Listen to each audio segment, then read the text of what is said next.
pad ook zijn. En als die bosjes dan allemaal nat zijn, is dat nog een heel avontuur. Maar dat hoort er ook allemaal bij. Prachtig.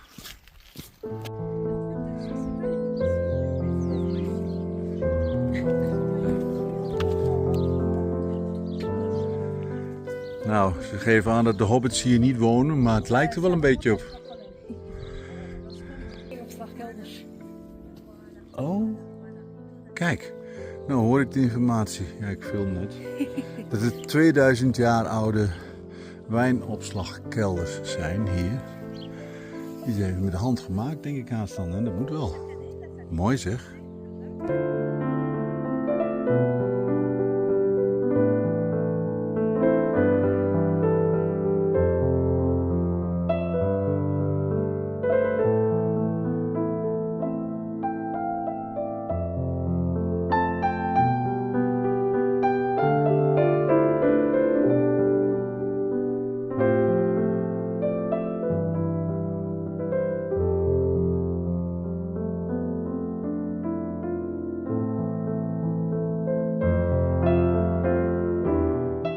Ja, dit is de plant uit mijn jeugd.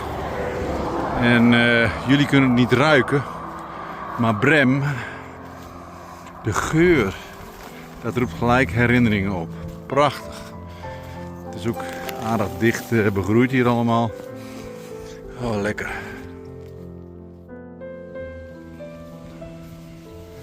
Nou, ik weet niet precies wat dit nou weer betekent. Dat zou ik eigenlijk op moeten zoeken. Maar misschien kunnen jullie dat doen. Ik zal het beeld goed in beeld brengen. En dan kunnen jullie mij wel vertellen vast en zeker wat dit is. Het zullen wel weer heiligen zijn, denk ik. Ja, misschien moet je het opzoeken op het internet. Hij ziet er zo uit. En de andere, dat is een koning, denk ik. Die... Zo gauw ze een zwaard in hun hand hebben, dan zijn het vaak niet altijd lekkere jongens. En wat zijn Maarten van Rossum ook alweer? Als ze op een paard zitten, dan moet je oppassen. Nou, die zit op een paard. Nou, we zullen het zien.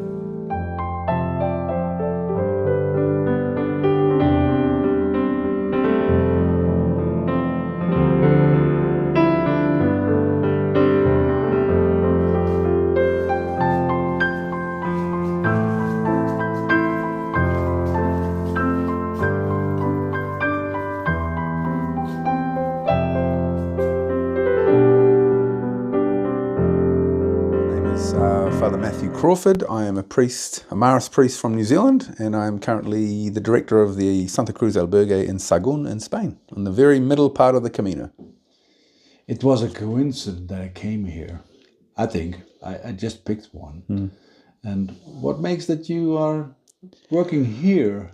Well, the most obvious answer to that is that I was sent here by my boss in Rome. So the Marists started this albergue in 2018 by a young Spanish Marist who wanted to explore the possibility of us doing a new ministry amongst people who are there's a lot of people on the Camino. So let me try to explain that. So we have the Marists are sort of a missionary order. We try to go out and preach the gospel sort of outside of the parish or the church structure a little bit. And so one of the great, and we've been doing that for a long time with varied success, to be fair. Like in the last 50 years, I think we haven't done a great job of it. But that's mainly cultural things going on. But if there's one rule when it comes to trying to be a missionary or trying to do missionary work, is that you go where the people are. Yes. And the people are definitely here. Yes. And there are a lot of people here who, well, not necessarily religious. Now, there are obviously a lot of people who are religious who do the Camino, but there are a lot of people who are not. Yes. But they are searching.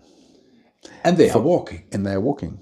And they know probably where they are walking. Yeah. Most of them. Yeah. So. And they're also people who walk the Camino, my experience of this, and we have a cafe every day, and my experience of people who walk in the Camino is that they are open. Yes. Often they're also walking in grief, and they're also walking often because they're in some sort of transition. between jobs, between life, between losing someone, between breaking up with someone, between retiring, all sorts of transitions going on in people's lives. And grief is one of those things that runs through a lot of it. Not all of it, but there is a lot of grief. And there's also a lot of questions. So it seems like a good opportunity to sort of try to reach people who are, like, we're trying to sort of, we preach Christ. It's all we have to offer, really. And so we try that, we do that as best we can with a very minimal amount of time. Yeah, that's it. Yeah, I wanted to ask that because I walked the Camino and I heard lots of stories. Incredible. I did this my second time, but I heard a lot of stories. I'm a therapist for myself, but that people are so open what you tell, and they tell so many things about themselves, and they have a lot of questions. But I'm interested, how is it possible for you as a Christian to bring the faith to people? I'm not sure I bring the faith. What are you bringing? I'm not sure I'm bringing anything. Okay. I think I am trying to help them see better. Okay. So we had a Pellegrino once who sat in that room when we have the Pilgrim's Cafe, and she had this beautiful image, and I've been trying to sort of talk about that a little bit myself, but she just nailed it with her image. She said, the distance between heaven and earth on the Camino is very thin. Yes. Because it's been walked. It's been worn down. Okay. Isn't that a beautiful image? Yeah. You know, it's been worn down by 1,000 years of people walking in joy and grief and hope and love and everything else, faith. And therefore it's almost, people talk about the Camino magic. You know, you've heard that phrase? Yeah. I don't call it Camino magic. I call it the presence of God. Oh, sure. And so it's almost more available. It's almost more sort of more available. Yeah. It's sort of, this is the way I describe it. It's a gift from God for everybody. Yeah. So it's not just for there's super religious people on the Camino, and then there's people who've got no religion whatsoever, and then there's everyone in between. And it's a gift for everybody in that sense of time and space to sort of work on I like to talk about the cross, you know, the vertical, so your relationship with God or spirituality, and then also horizontal. Yes. Those two things go together. Well, God has a purpose of how we should approach each other. And in my vlog I said, well, maybe if we should try to bring heaven a little bit nearer to earth and to the people, maybe it's on the Camino, because people are so open and helpful to each other. Yeah. And maybe all the world should be like on the Camino. I don't think that's possible. I know what you mean. Yes. But I don't think it's possible because we have to work. We have to kind of raise a family. We have to do things. So, but the Camino gives you, it's like a retreat. It gives you a time and space to kind of take a step back. Yes. And think about what's important and reflect on what's important. And then sort of move forward from that. Yes, and what is very interesting is, why is it so easy for people to make connections on the Camino? What is that? What do you think? I think there's a number of things. I think the time, space, and I think there's something deep. What I said before about that, the distance between heaven and earth being very thin. So the Camino itself has got that sort of thing, but also there's something about all walking in the same direction. Yeah, they have the same goal. The same goal, not just the same direction, but the same goal. Yeah. You know, we had a guy, American guy here once last year, who talked about he'd walked the Appalachian Trail. Yes. And he loved it, but he said it's just a completely different thing. Yes. It's not the same at all. It doesn't have the same. It doesn't have the same spirit at all. There's people doing drugs, and there's people, but they're a bit wary of each other in a sense. I mean, it's possibly because it's a different thing. There's not as much infrastructure. You have to camp a little bit more and all that sort of thing. But still, and people are sort of walking the same direction on the Appalachian Trail. It's a lot longer, but there's something about all the churches, all the history, all that stuff just combined means that people are entering into a world that is bigger than them, that is beyond them, that is that's kind of, and it sort of carries them a little bit, and Oh, they yes. feel it, and therefore they open up because they're out of their normal thing. And they know how many people came before them. Yes, I think that's a sort of something that's in the background that they don't necessarily think about, but it's there somehow. Yes. You know, I've had a number of very powerful conversations and confessions and all sorts of things with people here in this albergue in the last year and a half. Yes. Well, in Holland there is a monastery who does the same. In Holland, because there was a priest and he wanted to have his monastery to be helpful for the Camino. The same as here. But is that the main goal here? Yes. That you help Camino walkers to really walk the way? Yes.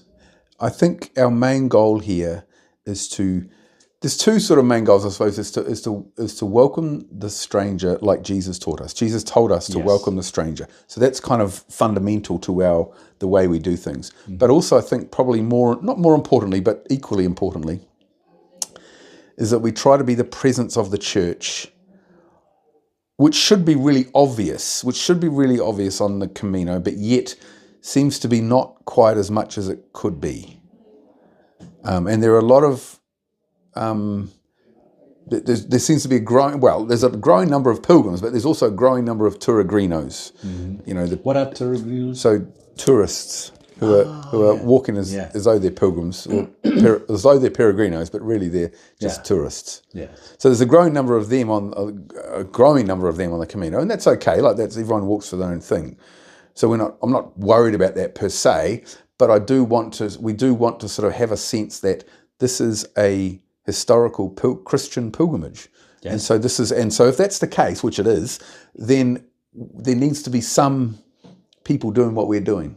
Just to sort of keep that whole thing alive amongst a growing Peregrino phenomenon. Yes. Okay.